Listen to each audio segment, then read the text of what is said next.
Hello everyone, কেমন আছো সবাই? আশা করি খুব ভালো আছো আর আমিও বেশ ভালো আছি। ঘড়িতে বাজে প্রায় 1টা, ভর দুপুরবেলা বেরিয়ে পড়েছি আমার কাজের জন্য।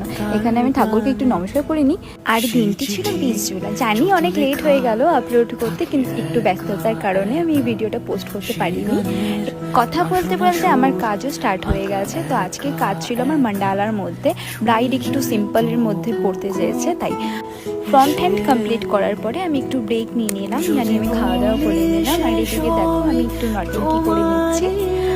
এইদিকে প্রায় আমার কাজ শেষ হয়ে গেছে আর এদিকে ফটো সেশন চলছে একটু। আর এটা আমার ফাইনাল মেহেন্দির লুক। তোমরা প্লিজ জানিও কেমন হয়েছে। আর এই যে আজকের আমাদের মোস্ট বিউটিফুল ব্রাইড, ভীষণ ভীষণ ভীষণ ভালো। যেমন দেখতেও মিষ্টি, তেমন ব্যবহারও খুব মিষ্টি। আমি কাজ করেছি কম, এনজয় বেশি করেছি। এনজয়ের সাথে সাথে দুটোই কাজ। যাই হোক, আমি এবার যাই, টাটা।